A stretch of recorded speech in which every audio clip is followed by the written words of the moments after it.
Ya, Abah, kabarnya sehat. Alhamdulillah. Suami aman? Aman. Kantong-kantong? Aman. Aman. Karena Bu Sri Mulyani sudah dimundur. Coba Sri Mulyani pancet. Masya Allah. Baik, kita mulai ibu-ibu sekalian. Kenapa? Di setiap pengajian, kursi depan mesti kosong. Tidak boleh. Oh, tidak boleh. Siapa yang ngelarang? Boleh duduk depan, boleh.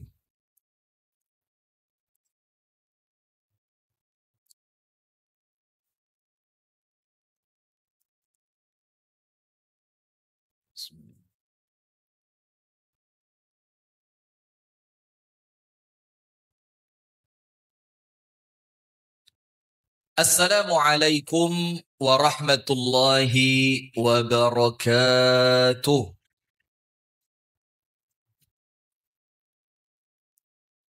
Bismillahirrahmanirrahim. Alhamdulillahi rabbil alamin. Allahumma salli wa sallim ala nabiyyina Muhammadin wa ala alihi wa sahbihi ajma'in. A'udzu billahi minasy syaithanir rajim.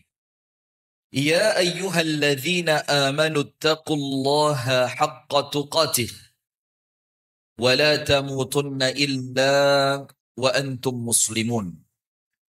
Allahumma anta rabbi la ilaha illa anta khalaqtani wa ana abduka wa ana ala ahdika wa wa'dika mastata'tu.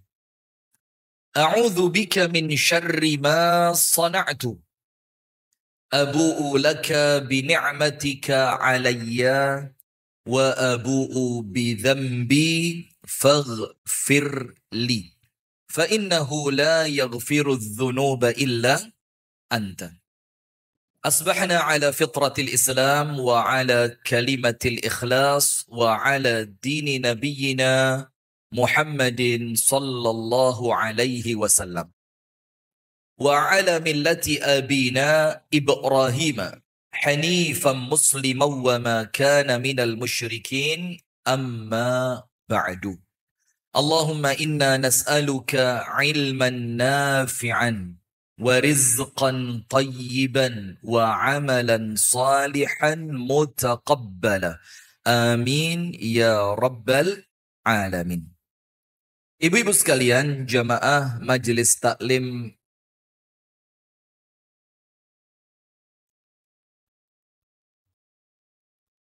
gabungan. Jamaah Majelis Taklim gabungan surga dan akhirat. Amin ya. Insyaallah. Ini gabungan wis pokok campur kabeh ya. Ada Majelis Taklim apa aja gabungannya itu macam-macam ya. Surabaya, Jakarta, Eropa, Australia, Singapura. Wis pokok gabungan ya. Yang dirahmati oleh Allah Subhanahu wa taala. Amin. Alhamdulillah kita bersyukur ibu-ibu di pagi hari ini Allah takdirkan kita ketemu dalam suatu niatan yang baik, di suatu amalan yang baik. Dan saya mesti cerita ke ibu-ibu di majelis taklim yang jamnya itu jam duha semacam ini. Itu saya mesti ingatkan apa? Banyak bersyukur. Mulai Malang, mulai Pare, Kediri, segala macam saya bilang, kalau bisa ngaji di waktu yang semacam ini, sing akeh syukuri. Karena apa? Banyak perempuan lain, di waktu ibu-ibu sekalian bisa ngaji, itu mereka kerja di rumahnya orang. Ada yang nyuci-nyuci, ada yang ngepel, ada yang setrika, ada yang masak. Dalam keadaan kalau ngomong kepingin, ya tentu mereka pun kepingin bisa duduk di majelis ilmu seperti ini. Tapi apa boleh buat? Takdir yang kemudian memilih setiap orang dengan caranya masing-masing. Maka ketika orang lain oleh Allah ditakdirkan tidak seperti Anda sekarang, dan kemudian kita ini tanpa usaha yang keras, yo ndak pakai ngoyo-ngoyo banget, tapi kemudian oleh Allah dimudahkan datang ke majelis ilmu seperti ini, maka kalau tidak bersyukur, ini keterlaluan. Maka salah satu bentuk syukur kita, itu apa? dengan memperhatikan apa yang akan disampaikan dengan sebaik-baiknya. Kalau perlu nanti dicatat, kalau enggak bawa buku enggak apa-apa, ada YouTube. Ada apa? YouTube. Tinggal nanti dibuka lagi, Anda catat apa yang disampaikan, insya Allah ketemu. Jazakillah khair. Majelis taklim yang pertama, Dalailul Khairat, Surabaya. Oh iya, maaf. Baru salah berapa huruf diprotes. Masya Allah. Ya, majelis taklim Dalilul Khairat, petunjuk kebaikan dari Surabaya. Mana Surabaya majelis taklim Samara? Tidak ada. Saya malah Samara tahunya ya. Dalilul Khairat, Surabaya. Kemudian Mawadah Kediri. Sudah saya boikot sekarang. Ngaji Ramid tok Kediri, Masya Allah. Oh. Kemudian Ummahat dari Jombang. Tidak usah tepuk tangan, biasa saja. Kenapa? Ummahatul Mukminat Jombang, Masya Allah. Kemudian para hadirat undangan yang diselenggarakan oleh pengajian Nirwana Nganjuk. Alhamdulillah. Maka kita bersyukur kepada Allah, karena apa? Kita dipertemukan di tempat yang semacam ini, kita niatnya bukan mau senam, bukan mau shopping, bukan mau makan-makan, kita tidak mau arisan, kita tidak mau yang segala macamnya hiruk pikuk duniawi, tapi kita duduk di majelis ini, niat berangkat dari rumah, kita mau mencari ilmu. Yang ilmu ini insya Allah adalah penerang hidup kita, supaya kedepannya semakin baik, semakin terarah, semakin sesuai dengan apa yang diinginkan oleh Allah di dalam Al-Quran. Mudah-mudahan kita mendapatkan itu semua. Amin ya Rabbal Alamin. Salawat beriring salam semoga tercurahkan kepada uswah kita, Nabi besar, Nabi agung, An-Nabi Muhammad Sallallahu Alaihi Wasallam. Baik, langsung saja karena waktu singkat 1 jam. Kita mau berbicara tentang ciri-ciri rumah tangga surga.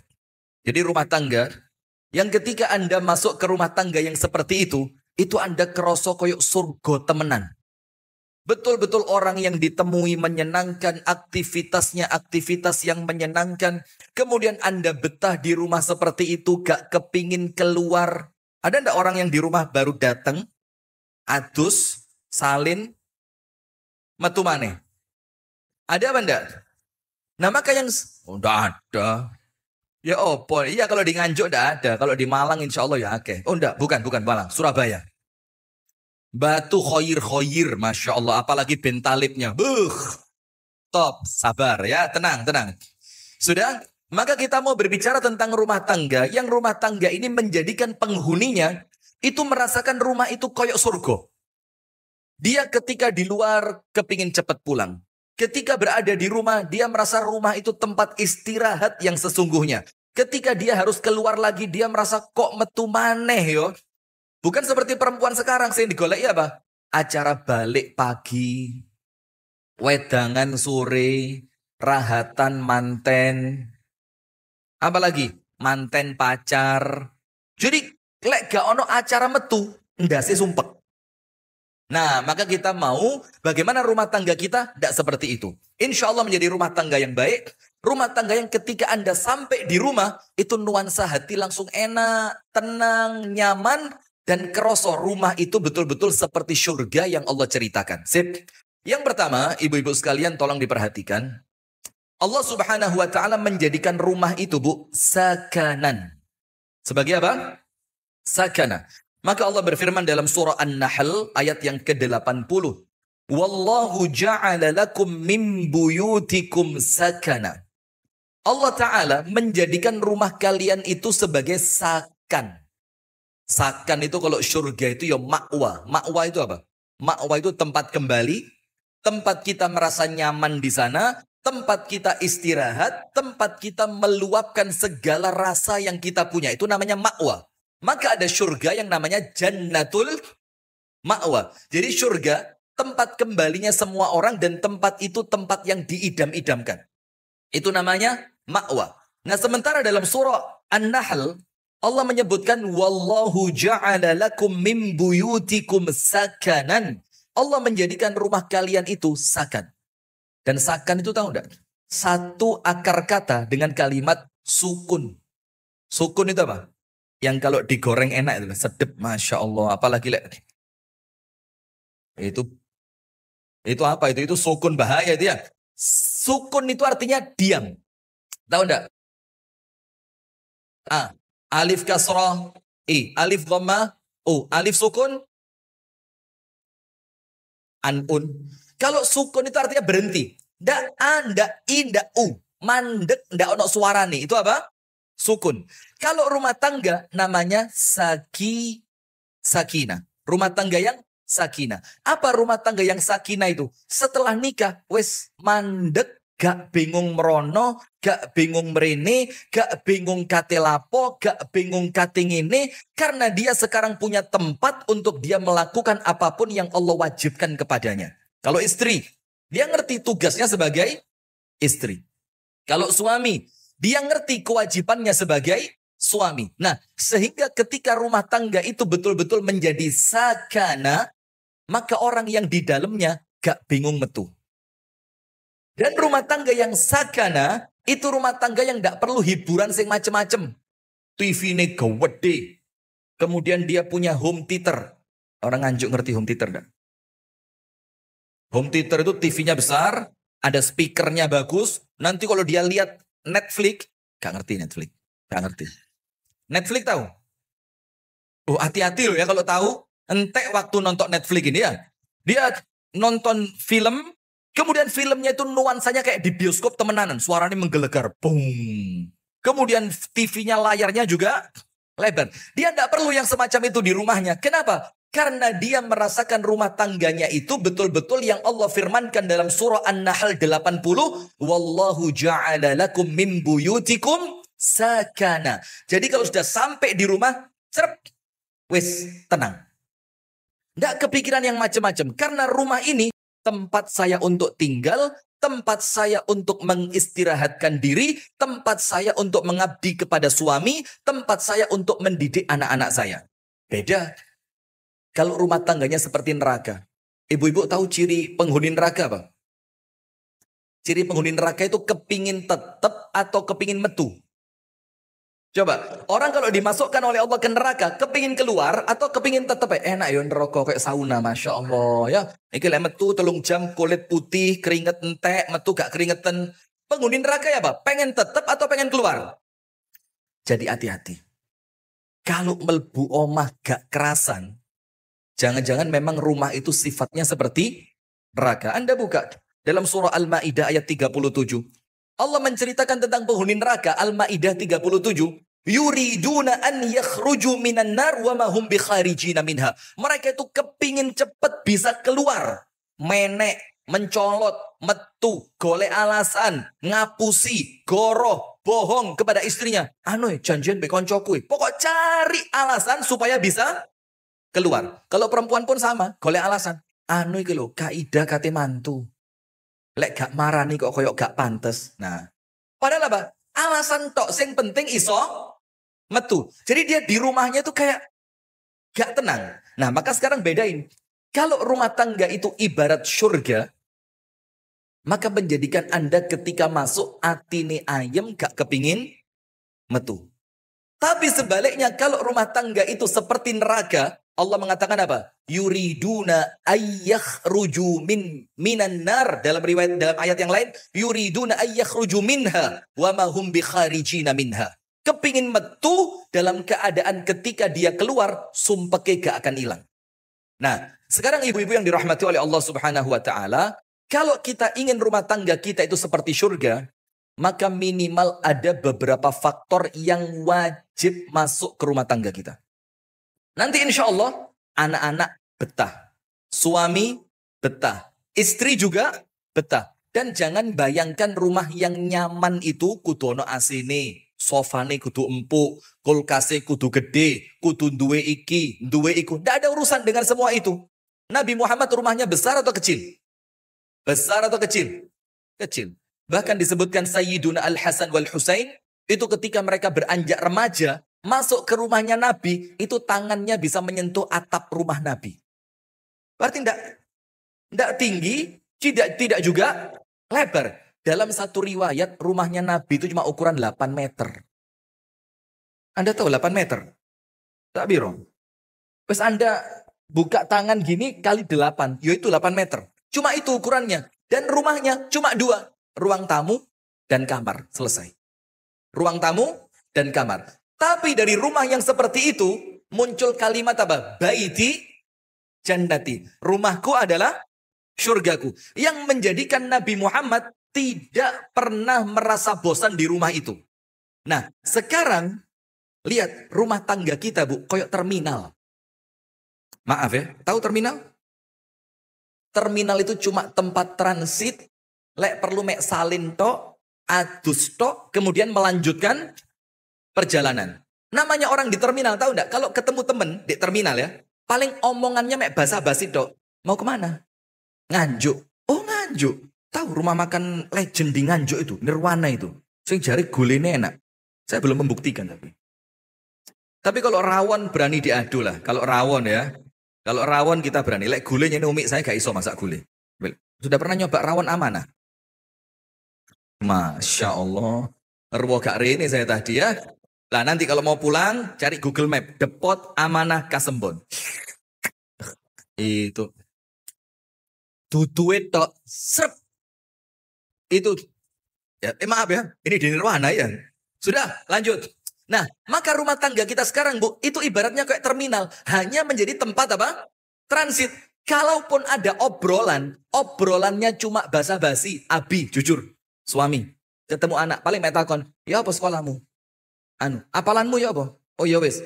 Ono konco sing nakal kan? Setelah itu tidak ada omongan lagi. Ngobrol sama istri, cuma tanya apa? Ya apa? Duit listrik sih ono. Gitu ku gula ono. Berasnya sih ono. Setelah itu tidak ada omongan lagi. Seakan-akan rumah ini hanya tempat untuk tidur tok. Melbu kari turu. Lah terus kalau rumah tangga melbu kari turu, nikmatnya di mana? Ceritanya mana? Guyonnya mana? Ketawa bersamanya mana? Kemudian seneng barengnya mana? Cerita masa lalu barengnya mana? Kalau rumah cuma sekedar dateng, adus, salin, turu. Tangi turu, adus, salin, metu. Lalu terus rumah tangga apa ini? Ini bukan rumah tangga, ini ibarat hotel. Coba rumah tangga kita sama hotel sama apa enggak? Hotel ada TV-nya? Ada. Rumah kita? Ada. Podo. Hotel ada tempat tidurnya? Ada. Rumah kita ada? Ada. Sama. Hotel ada makanannya? Ada. Rumah kita ada makanannya? Ada. Apalagi hotel ada toiletnya? Ada. Rumah kita ada toiletnya? Ada. Terus yang membedakan hotel dengan rumah apa?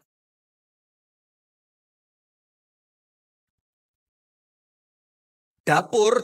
Lah kok mikirnya dapur, ya Allah, ketara Surabaya iki. Surabaya ya. Wes ngetarani. Pokok Surabaya iki uripe dapur kamar, dapur kamar, dapur kamar. Dia mau wong Surabaya nanti ya. Nah sudah, maka yang membedakan apa? Kalau hotel, tidak ada ceritanya. Tidak ono cerita-ceritoan, tidak ono pendidikan. Tidak ada bagaimana mengingatkan anak untuk taat kepada Allah. Tidak ada bagaimana suami mengingatkan istrinya untuk taat kepada Allah. Di hotel, tidak ada cerita. Suami ngelungguna istri. Lek jilbaban sing kena. Ojo sampai gara-gara jilbabmu nanti aku masuk neraka gara-gara Allah minta tanggung jawab. Tidak ada obrolan itu di hotel. Kalau di rumah kita tidak ada obrolan itu. Podo plek koyok hotel, koyok terminal. Nah sekarang kita awali yang pertama. Kita awali yang pertama. Dan mudah-mudahan ya kalau kami di Malang wis umum. Tapi sekarang alhamdulillah mulai berubah sedikit demi sedikit. Alhamdulillah karena perubahan itu langsung ya gak mungkin ya kan. Kita rubah sedikit demi sedikit. Ben bengi majelas dumna. Kalau di Pare Rebu malam. Z ikut. Bagus. Tak penging Z. Ojo Z. Ojo melok Z.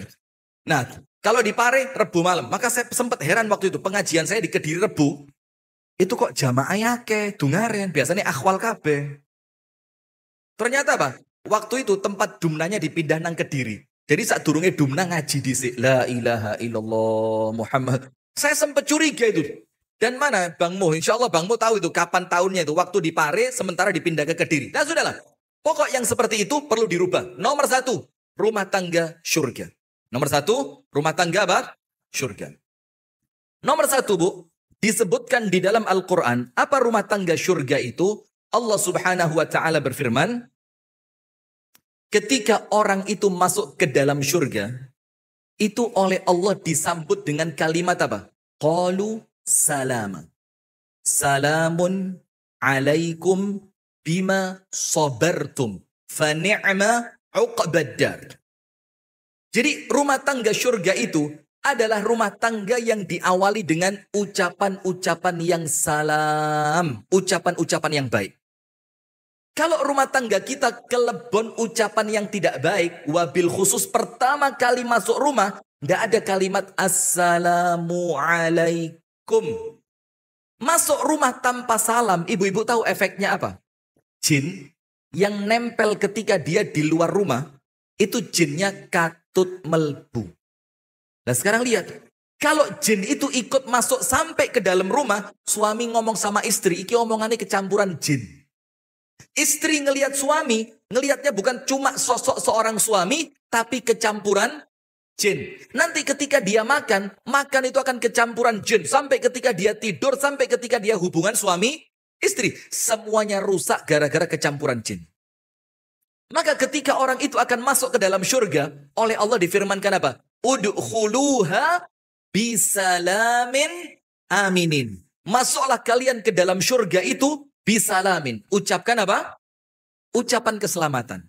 Maka awali rumah tangga surga itu ojo meremehkan kalimat salam. Bahkan sekarang suami masuk ke kamarnya istri ngomong salam meh gak ono blas. Hampir tidak ada. Masuk ke kamar istri setelah dia keluar dari rumah, dari kerja, masuk ke rumah, assalamualaikum waalaikumsalam. Terus masuk ke kamarnya istri ngomong assalamualaikum warahmatullahi wabarakatuh. Ada apa enggak? Kalau ada, istri ini malah kaget. Gendeng akon bang. Kenapa kon iki bang? Mari kena jenden di kon iki. Lo bayangin. Justru saking rusaknya rumah tangga kita. Sampai lek bener malah dianggap keliru. Iya apa enggak? Bener pun dianggap keliru. Padahal Allah mengatakan. Udkhuluha bisalamin aminin. Masuklah kalian ke dalam surga itu. Kalau kepingin rumah tangga kita seperti surga. Awali masuknya dengan ucapan salam. Bahkan. Dalam hadis dikatakan, kalau masuk ke rumah kosong, perlu salam apa enggak? Padahal rumahnya apa? Kosong. Apalagi di rumah itu ada umi kita, ada abah kita, ada istri kita, ada suami kita, ada anak kita. Gak kepingin mendoakan yang baik buat mereka. Assalamualaikum. Semoga Allah memberikan keselamatan untukmu. Warahmatullah. Mudah-mudahan rahmat Allah atasmu. Wabarakatuh. Semoga keberkahannya Allah datang kepadamu. Tidak kepingin seperti itu. Sampai kadang-kadang kalau telepon pun. Halo. Ya apa Dendi? Loh. Halo ya apa Dendi? Pateni. Krek. Rusak nanti. Ya apa ceritanya telepon langsung. Halo ya apa Dendi? Kata mulai kapan? Tidak ada. Salam dulu. Karena memang ketika kita ingin menciptakan rumah tangga surga, ucapan salam itu prinsip yang pertama. Udkhuluha bisalamin. Maka para malaikat ketika orang-orang itu masuk surga, malaikat pun mengucapkan kalimat salam. Salamun alaikum bima sabartum. Keselamatan untuk kalian setelah sebelumnya kalian sabar di dunia. Fani'ma uqbaddar. Maka inilah balasan terbaik untuk orang yang dulu waktu di dunia sabar. Nah maka nomor satu, jangan meremehkan ucapan salam. Dulu waktu jidah saya masih hidup di Batu, itu kalau putune teko, moro-moro melbu, itu dikongkon metu maneh, metu. Disuruh apa? Assalamualaikum lengkap. Nah, metu sih nak. Ndak oleh melbu omah. Iki guduk melbu pasar iki nak. Iki guduk melbu stadion, kata jidah saya. Iki guduk melbu kolam renang nak. Iki melbu omah yang di dalamnya kita kepingin orangnya baik. Maka awali dengan kalimat Assalamualaikum warahmatullahi wabarakatuh. Nanti yang di dalam jawab Waalaikumsalam warahmatullahi wabarakatuh. Itu ciri rumah tangga surga nomor satu. Jangan pernah meremehkan salam. Ciri rumah tangga surga yang kedua. Kalau kepingin rumah tangganya surga, berarti tidak boleh sama dengan neraka. Tidak boleh sama dengan apa? Neraka. Ciri penghuni neraka apa? Salah satu yang Allah sebutkan dalam Al-Quran. Wahum yastarikhuna fiha. Jerit-jerit. Apa jerit-jerit itu? Ando! Ya apa iki satu anduke teles? Nanti si istri neriakin suami, "Setala, ando enjok Jokono, Joko dewe." Nanti si anak denger, oh ternyata cara komunikasi itu kudu banter. Akhirnya anaknya melok banter. "Bi, wes telati lo Bi, gak ndang dinterno." Anaknya banter. Ketika Abi ngomong, "Lapo kan jerit-jerit?" Loh, nyeneni arek jerit dengan cara podo. Lihat apa? Ini anaknya marah sama abinya diingatkan dengan cara sama-sama. Itu neraka. Tidak mungkin bahagia orang yang di rumah tangganya penuh teriakan. Maka rumah tangga surga itu tidak boleh sama dengan neraka. Neraka itu wahum yastarikhuna fiha. Dan mereka itu di dalam neraka jerit-jerit. Wah, ya Malik liyaqdi alaina rabbuk. Malik, bilang sama Tuhanmu, suruh bunuh aja sekalian. Wes gak kuat ini. Dan mereka teriak-teriak di neraka itu. Nah, maka kalau rumah tangga kita kepingin surga, jangan ada teriakan. Ibu-ibu pernah dengar enggak? Hadis, Allah kirim salam kepada Ibunda Khadijah. Pernah dengar hadisnya? Allah melalui malaikat Jibril kirim salam kepada siapa? Khadijah. Kalau kita ini paling kirim salam tuh kok sapa? Kak, Bang Ahmad kirim salam. Oh iya, waalaikumsalam. Ini salamnya dari siapa? Allah. Sekarang lihat. Bukan cuma salamnya, tapi lihat sebabnya apa Allah kirim salam sama Khadijah. Saya mau tanya ibu-ibu. Ibu-ibu, Nabi Muhammad berumah tangga dengan Siti Khadijah berapa tahun? Saya kok Kediri aja sini-sini ya Allah. Kediri, Kediri tawadhu, ngasih kesempatan yang lain. Bagus, yang ngono loh, Masya Allah. Berapa tahun? Nabi Muhammad itu nikah umur 25, Ibunda Khadijah wafat, Nabi Muhammad umur 25, Nabi Muhammad, Siti Khadijah wafat, Nabi Muhammad umur 50. 25 tahun. Anda tahu 25 tahun ini tidak ada teriakan, tidak ada bantah-bantahan, tidak ada penolakan. Ganok jerit, ganok cerekel, ngerti cerekel? Apa sih bang? Kaiso, mosok bener yo nang omahe umikmu terus. Kapan nang omahe umikku? Tidak ada. Dan yang ketiga, tidak ada penolakan. Opo yang dibilang Nabi, iya. Tapi maaf, untuk dapat itu ono carane.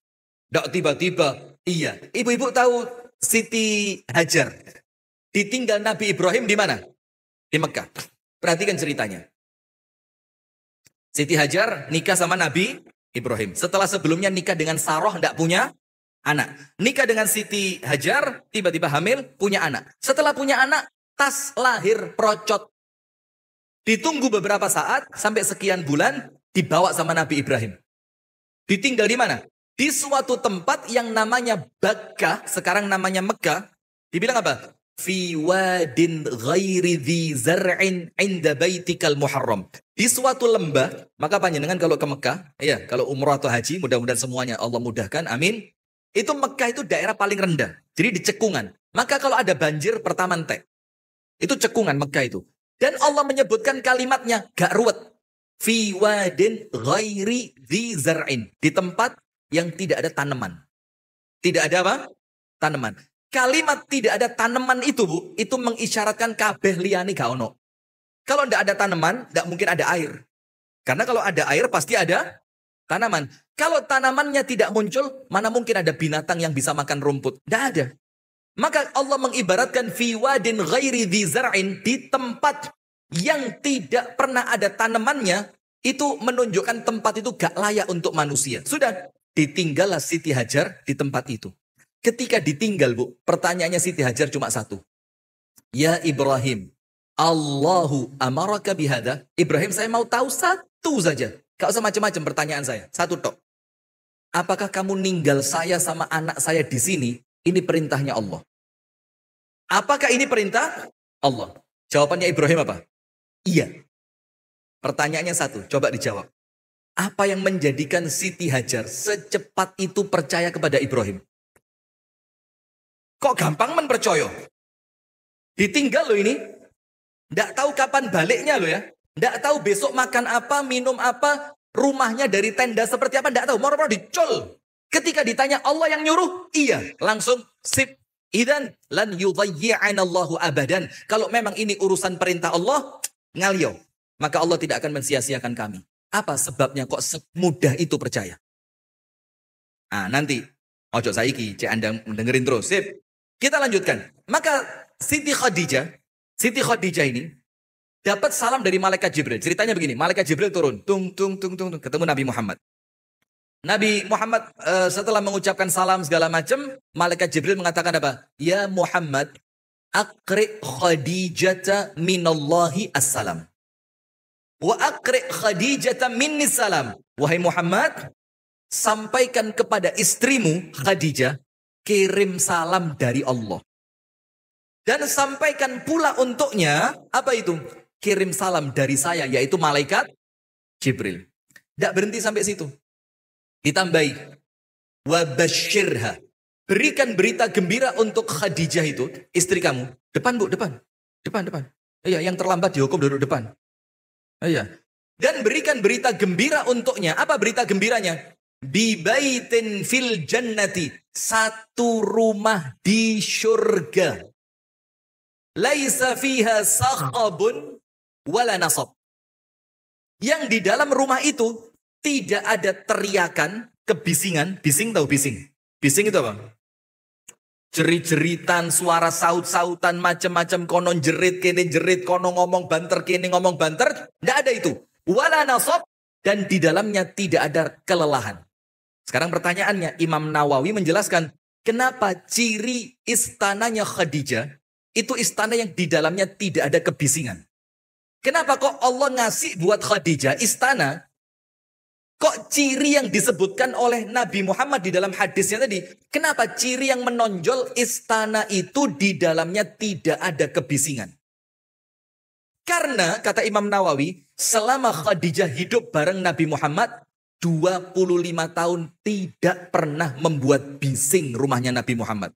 Gak tahu jerit, gak tahu nyentak, gak tahu ngamuk. Masya Allah. Surga apa enggak ini? Pantas enggak kalau Nabi Muhammad mengatakan baiti jannati? Pantas. Cerita yang lain. Imam Ahmad bin Hanbal. Imam Ahmad bin Hanbal itu bu, nikahnya telat. Umur 40 tahun baru nikah. Umur berapa? 40. Tapi karena dia seorang ulama yang terkemuka, milih wong wedok sopo ae gak mungkin ditolak. Maka Imam Ahmad ngomong sama khalatinya, sama khalahnya, bibinya. Ya bibi, saya sudah siap nikah. Karena sebelumnya Imam Ahmad sibuk dengan ilmu. Terus Imam Ahmad ngomong, saya siap nikah. Oke. Imam Ahmad ngomong apa? Carikan untuk saya perempuan yang kamu tahu saya inginnya seperti apa. Jadi ibunya sudah wafat, abahnya sudah wafat, tersisa bibinya. Bibinya masuk ke rumah salah satu orang di situ. Untuk melamar anak gadisnya dinikahi Imam Ahmad bin Hanbal. Umurnya 40. Sudah. Ketika masuk, di dalam rumah itu ketemu dua perempuan. Dua-duanya siap nikah. Dua gadis. Yang satu bu, Masya Allah. Kayak wong Surabaya. Ayu, putih, lenci, rambutnya api, motonya api, kulitnya bersih. Surabaya apa Kediri? Kediri dong. Nah, wes Masya Allah top. Mulai fisiknya, kulitnya, rambutnya, bibirnya. Katakan kalau bahasa kita bu, sempurna. Wes gak nyacat blas.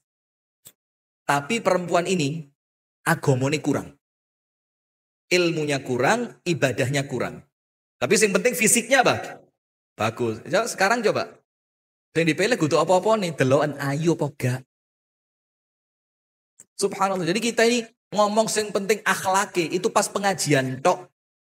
Pas pengajian tok. Lek wis temenan ono sing ngelamar kerja apa? Abimu sapa? Engko dicek abahe sapa iki? Tajir apa gak? Oh, ya wis gak apa-apa lek ngono wis gak. Tapi anu lho Kak, lek bengi gak tau mulih, gampang sing penting tajir dhisik. Astagfirullahaladzim. Nah, ini perlu kita perbaiki bareng-bareng ya. Ya ini PR kita bareng-bareng ya, bukan cuma PR saya, bukan cuma PR-nya ibu-ibu, ini kita bareng-bareng. Ayo mulai dirubah sekarang. Sudah? Yang satu cantik jelita, agama kurang, ilmu kurang. Yang kedua, dilihat sama bibinya yang kedua. Oh, yang kedua. Ternyata apa? Kalau tidak boleh dibilang jelek, ya wis biasa banget. Kalau tidak boleh dibilang jelek loh ya, aslinya elek. Tapi kan ngomong elek kan gak pantas ya. Tapi yang kedua ini bu, Masya Allah, agamane top, ilmune api, ibadah api.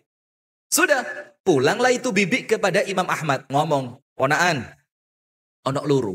Pilihan. Ini bisa bahasa Jawa semua kan? Nah, aman. Ponaan onok loro, pilihan. Paling nanti kalau saya bahasa Jawa gini, sing protes bukan Anda, YouTube sing protes. Ada 2 perempuan. Diceritain sama bibinya. Sing siji, ayu mening dukur, wis top. Tapi agamanya kurang. Agamanya kurang, ilmunya kurang. Yang kedua, elek. Tapi agamanya api, ilmunya api, ibadahnya api. Apa kata Imam Ahmad? Kalau saya nikah untuk nafsu saya pilih yang pertama. Kalau nikah untuk apa? Nafsu. Saya pilih yang pertama. Tapi karena saya nikah untuk Allah, saya nikah untuk ibadah, saya nikah untuk akhirat, saya pilih yang nomor 2. Elek tapi agamane api. Subhanallah, selesai nikah. Sampai itu perempuan wafat, urip sama Imam Ahmad 20 tahun. Jadi itu si perempuan wafat, Imam Ahmad umur 60. Apa kata Imam Ahmad di depan kuburannya perempuan ini? Aishtu ma'a ummi salih 20 sanatan, famakhtalaftu ma'aha walau kalimah. Aku urip bi wong wedok iki 20 tahun. Sekalipun tidak pernah bantah saya. Coba lihat. Surga apa enggak ini?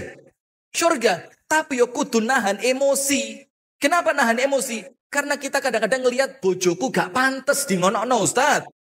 Yo lek koyok Imam Ahmad, koyok Nabi Muhammad dengan Ibunda Khadijah, bojoku gak pantes Ustaz. Nah, justru semakin dia tidak pantas, Anda tetap nurut, tetap taat, tetap baik. Itu pahalanya lebih gede. Tahu Asia, istrinya Firaun? Tahu? Seperti apa suaminya? Anda tahu Firaun kan? Itu bisa nurut sama Asia. Apa sebabnya? Ceritanya kan begini. Firaun itu mimpi. Kerajaannya akan hancur di tangan anak kecil dari kalangan Bani Israel. Maka Fir'aun bikin keputusan, wes kalau begitu mulai hari ini setiap bayi laki-laki lahir dan dia keturunan Israel, bunuh. Sudah, pas Nabi Musa lahir di waktu itu. Nabi Musa pas lahir. Ibunya takut.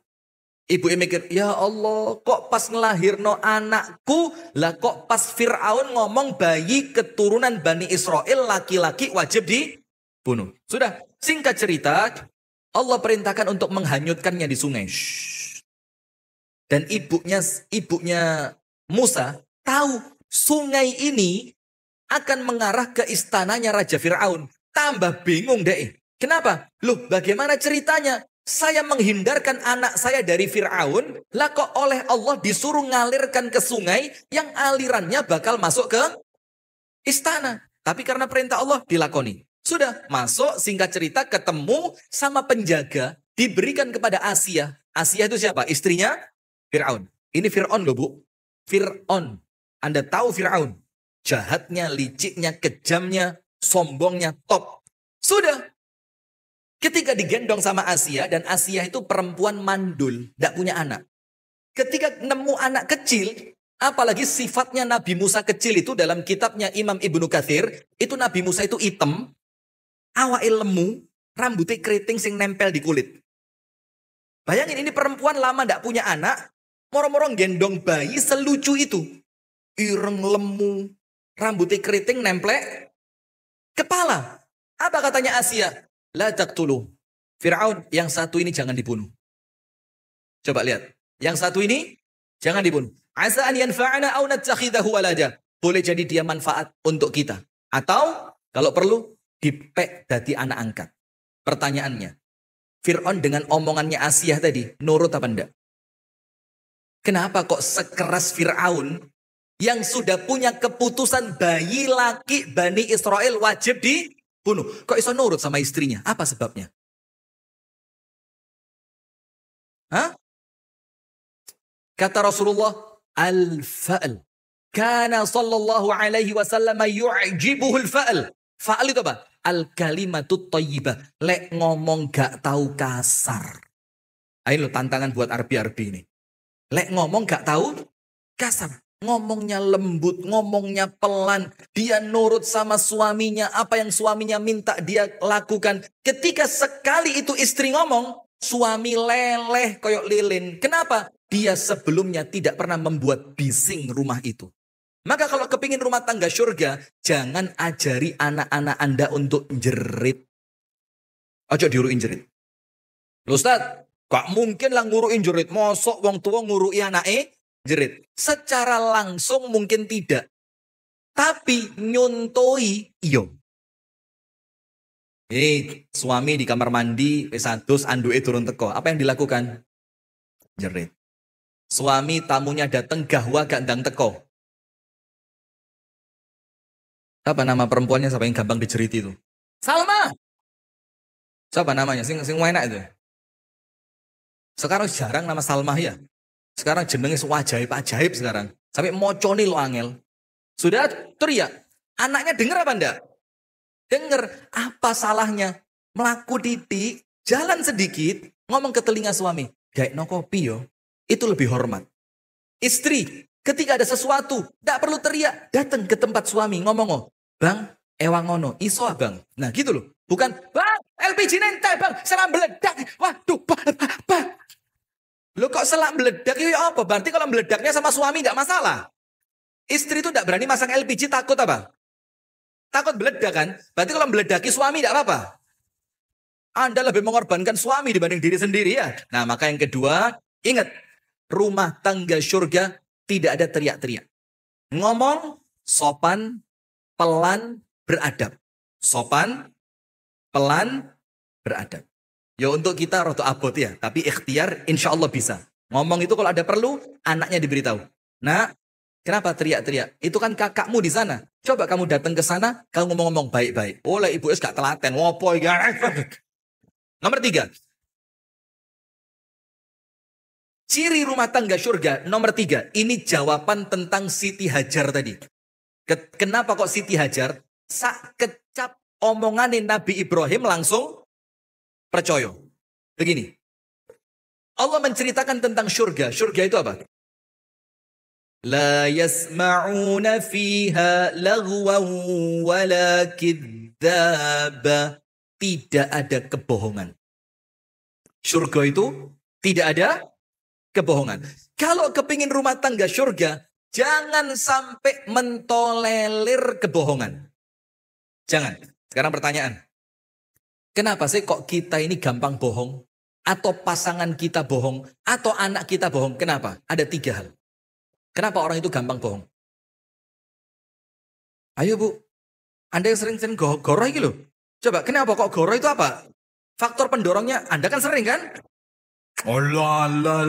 Lo saya dikit ditakoni tok wis goro. Terus gak gelem ngaku. Enggak ya? Gini, faktor pertama. Apresiasi. Gak ngerti Anda, gak ngerti. Bahasa berat ini. Ini bahasa kampung Inggris sana loh ini ya. Apa itu? Kurangnya diapresiasi.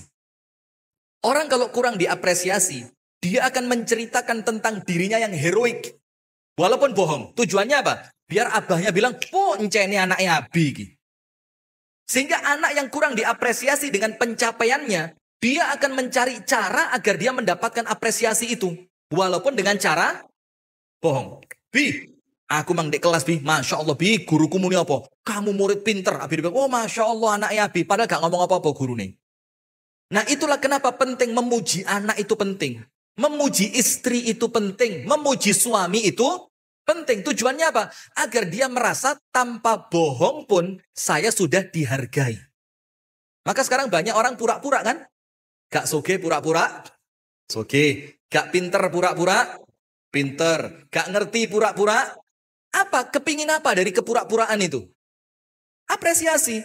Kepingin koyok wong sing soge lek nang manten diregani. Wah aku tak koyok wong soge rek. Aku lek mlebu manten gak tahu di regani. Aku dilunggu nomburi mesti. Lek dum-duman piring terbang paling terakhir koncone mulai kabeh aku ket mangan. Coba, kok kepingin dadi wong sugih? Nah, akhirnya pura-pura minim apresiasi. Nomor 2, takut hukuman. Maka kalau anak kita jujur, jangan dihukum. Apresiasi kejujurannya, tak cerita nih. Nah, ini tadi sudah ada yang request. Iki Ustaz Rifki senengane cerita jare. Mudah-mudahan ceritanya akeh. Ada sahabat Nabi namanya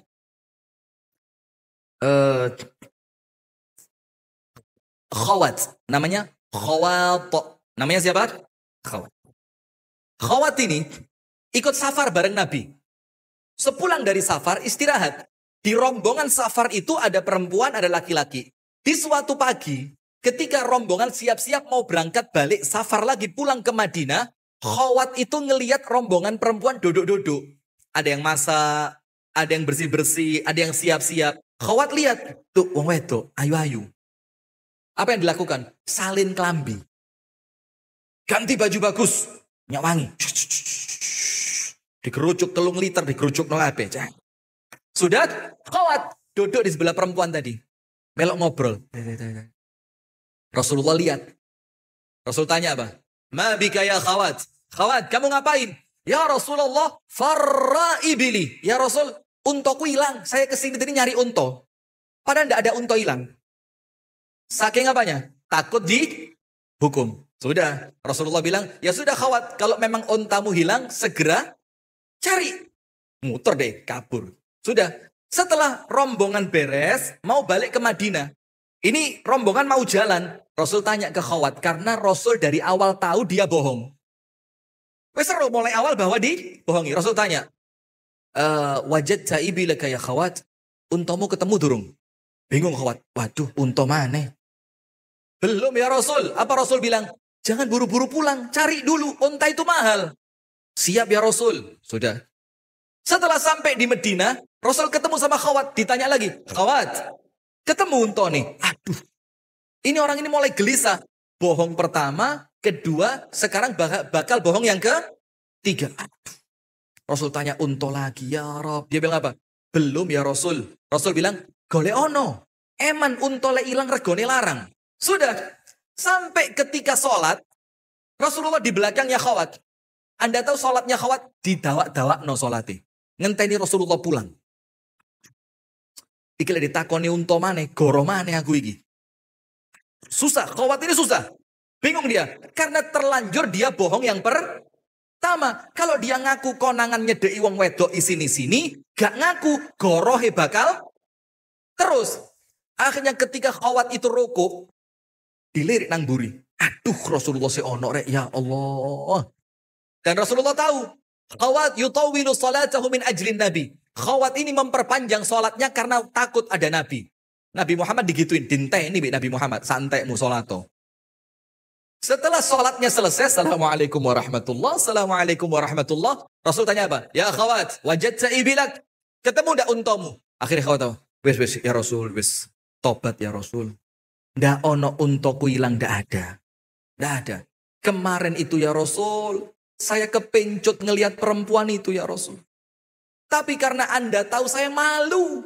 Maka bagaimana? Saya ngaku bahwa saya sedang mencari unta. Apa kata Rasulullah? Gak diamuk. Itu loh Bu. Supaya orang jujur itu tidak takut.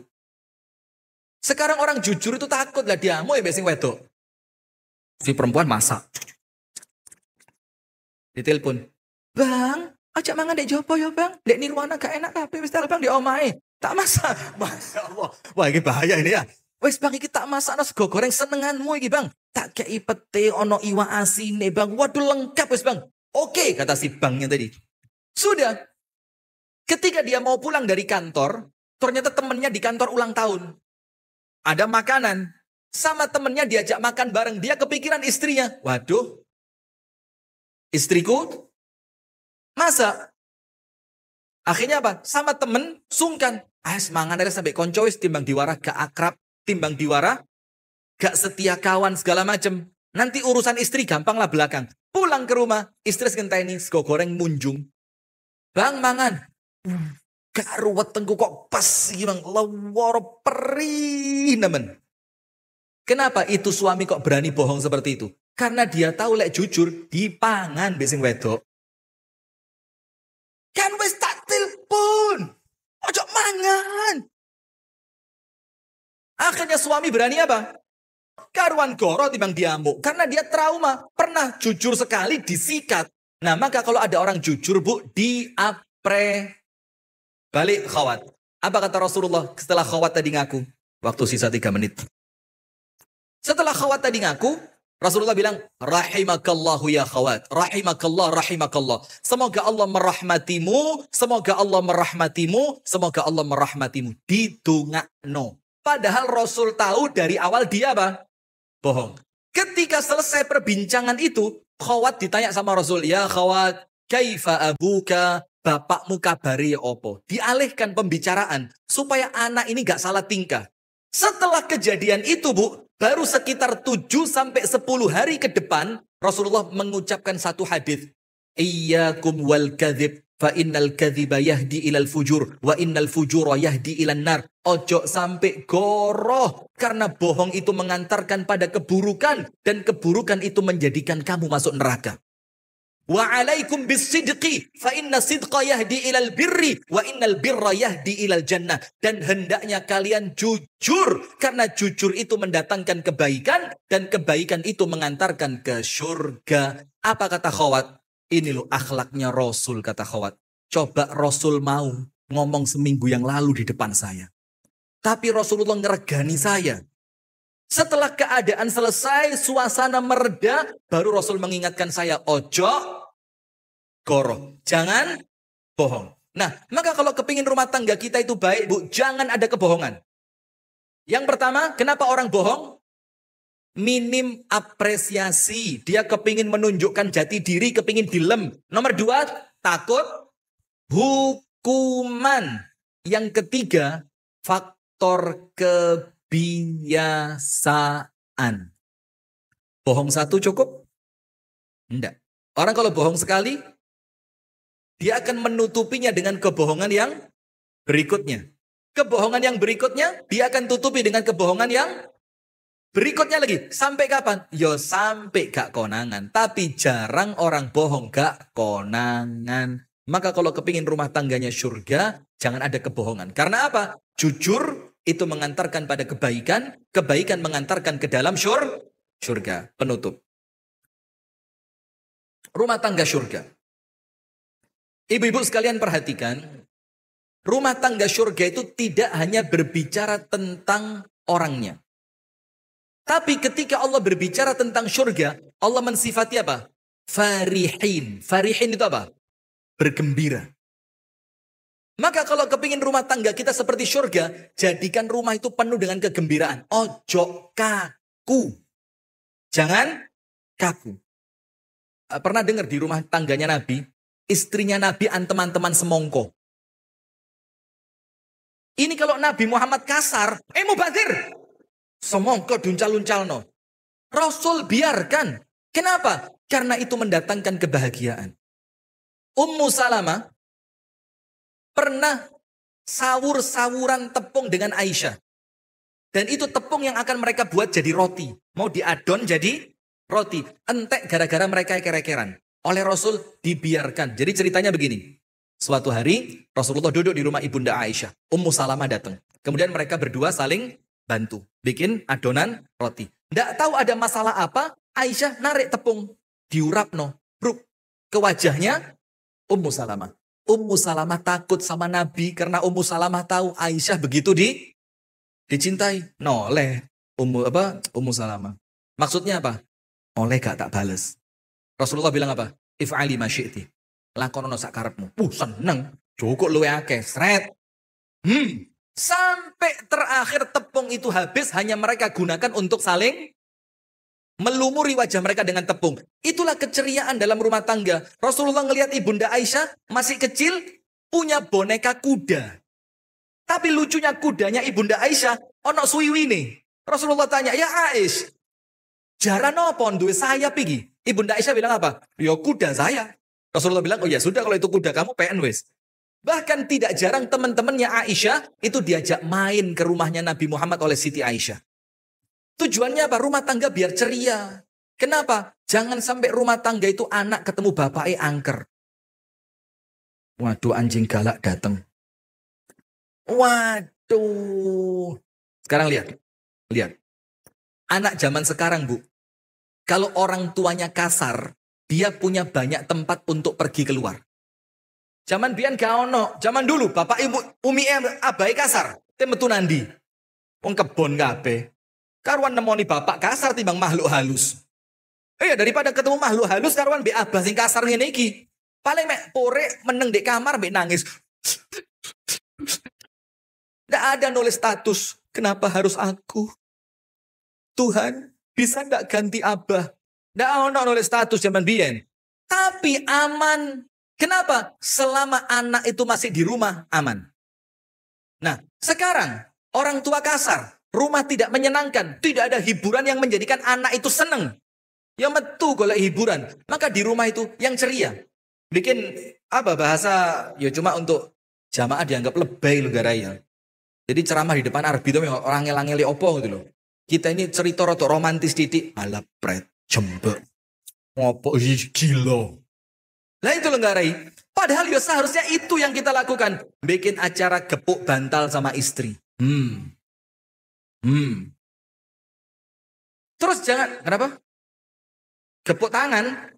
Ngawur, gepuk bantal sama istri. Anak-anak di hari libur atau menjelang maghrib. Bikin kuis sama anak-anak. Dikasih hadiah. Yang bisa jawab, dikasih hadiah. Nanti lagi bikin sesuatu, keluar bareng. Gak harus mewah, gak harus mahal, gak harus jauh. Keluar bareng. Supaya apa? Rumah tangga itu suasananya farihin. Menyenangkan seperti surga. Nah, maka kalau kita bisa dapat semua itu ibu-ibu sekalian, insya Allah rumah tangga kita akan Allah jadikan sebagaimana rumah tangga surga. Baik ibu-ibu sekalian, karena waktu juga yang membatasi, maka insya Allah lah mudah-mudahan ada pertemuan-pertemuan yang berikutnya. Insya Allah kita lanjutkan apa? Serial tentang rumah tangga surga insya Allah. Barakallahu fikum. Sebelum kita tutup, marilah kita berdoa bersama-sama dengan harapan semoga Allah subhanahu wa ta'ala menjadikan majelis kita ini majelis yang oleh Allah diberkahi, majelis yang Allah turunkan rahmat ke dalamnya, majelis yang mendatangkan ketenangan dan sakinah sampai kita pulang ke rumah kita masing-masing.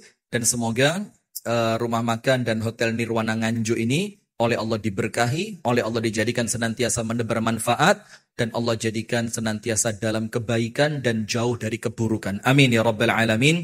A'udzu billahi minasyaitonir rajim. Bismillahirrahmanirrahim.